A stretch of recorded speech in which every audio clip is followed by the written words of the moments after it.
In the previous video, we looked at the sine rule to find sides and angles of a non-right angled triangle. In this case, there's a different tool we can use, which is called the cosine rule. The cosine rule is a different tool, but it sort of does the same job. It can either figure out a side length or it can figure out an angle. It just needs different requirements to be able to be used. So the cosine rule works like this. We need to know 3 of the 4 corresponding sides or the corresponding angle. So it can work like this, highlighted in red. If you know these 3 things, side B, C, and the angle A, then you can work out the corresponding or the opposite side to angle A. So if you want to think about it, if you picture holding up your thumb and your forefinger and putting your webbing at A, then you can figure out the opposite side of that. So what connects up your 2 fingers, which is side length A. Now, as with everything, we've got 2 variations of this. Now, this is a bit more of a monster, the cosine rule. And you may note that this looks a little bit like Pythagoras, right? Well, it sort of is. We've been using this the whole time. If you plug in cosine A as 90, cosine 90 is 0. So this is actually Pythagoras' theorem in a way, but for non-right angled triangles. When we're finding sides, we use these formula here. When we're finding angles algebraically, we can use this variation. But I would definitely recommend, if you have a class pad, just to be going and using the finding sides way and always using this formula and just solving appropriately. This is really only for algebra that we are going to use this one. Okay, so off we go. We've got this triangle here. We're going to use cosine rule to help us solve this one. First step, label. So I always start at the bottom left and then go counterclockwise A, B, C. So we've just labelled it there. And we can see here, much like our diagram, we know this side length B, side length C, and we know the angle A. Therefore, we can work out, like the orange side over here, the side length A, which is our unknown. So what do? We find the formula that matches up for finding sides that matches up with angle A. Angle A is this formula here. So the way I remember this is that side A is always the one by itself on the left-hand side of the equal sign, A squared, and then every other letter is used on the right-hand side. B squared plus C squared, take 2BC, cosine angle A. So let's write that out. And you may note that the C does not represent the hypotenuse anymore. It just means any side length opposite the angle A. We sub in our values.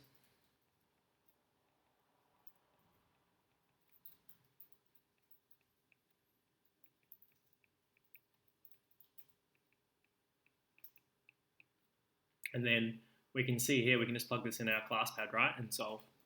So let's plug this in. 22 squared plus 39 squared. Take 2 times 22 times 39 times cosine 100. And make sure you actually put in the right, there we go. And make sure you're in degrees and decimal, and you'll get this answer here. Now you may know this is x squared, right? So we need to take the square root of this. So let's go that to the power of 0.5, or you can use the square root symbol. And we get x as being 47.99, 2 decimal places. Our units is millimeters.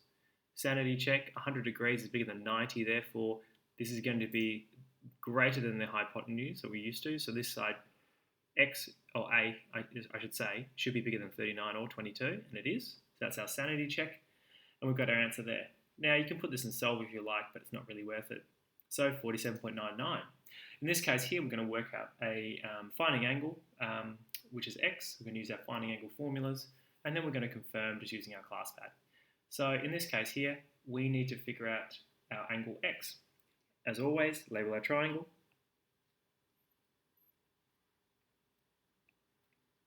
Use the correct formula. In this case, we're going to be finding angle C. So let's scroll across to see angle C. So we're going to be using this formula here. So let's write that in. And I believe this should be in your formula sheet. A squared plus B squared minus C squared over 2AB, this is just a rearrangement of this, right? So I've got, I need to get cosine C by itself.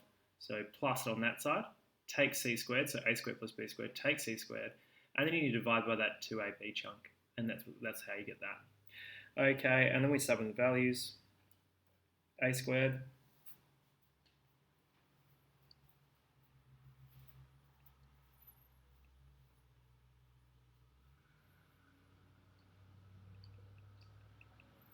okay? And while that's loading up, we're just subbing in our values here, and we've got our cosine. So we know that our final answer is going to be this, angle C, and I can write angle C just to remind us it's angle C, is going to be equal, isn't angle C a town in Melbourne? I don't know. 6.9 squared plus 5.2 squared minus 8.3 all squared, all divided by 2. Okay, so that's basically what we're going to be typing into our calculator. So go into maths trig to find inverse cosine, and then go put the fraction symbol in. And while that's loading up, I'll just start typing this one in because it's going to take a while. Take 8.3. So remember, this manner you could use in a scientific, or you can use in a class pad as I'm doing. But remember, it did take a bit of time rearranging this, and if you are using a class pad, there's a more efficient way of doing this. So we're working at an angle, so what do we need to do? If we're working at an angle, we need to make sure that we're actually going to be considering both all situations, and we need to just constrain the x. So we go into Maths 3 and just go, given that the angle is going to be within, we can see here this is getting pretty big, isn't it? And we get this answer here. So I've got 85.40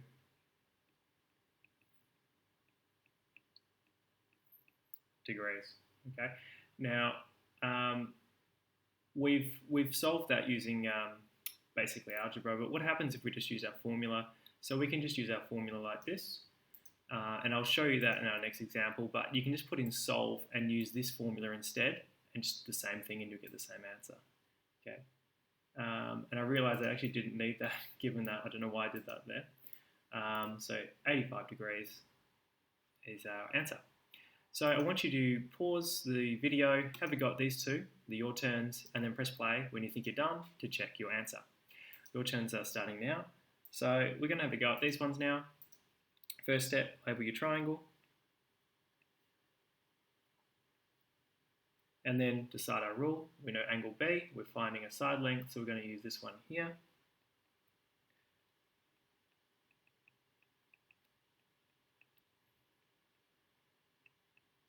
Sub what we know.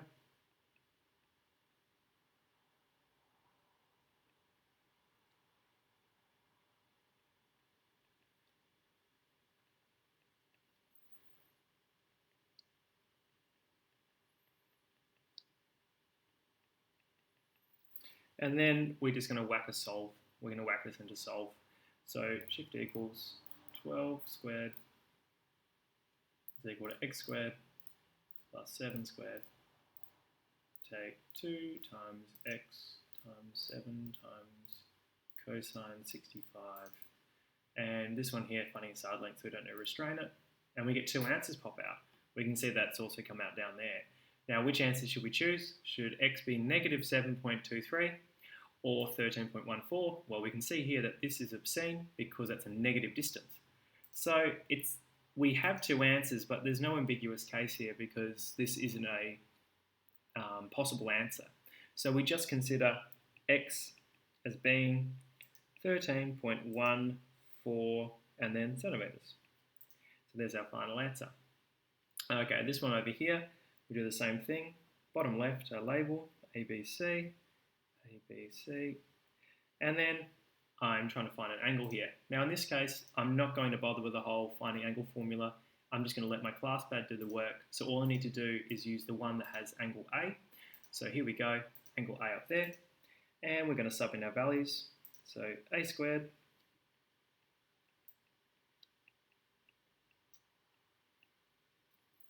okay, now we've got A as being 10.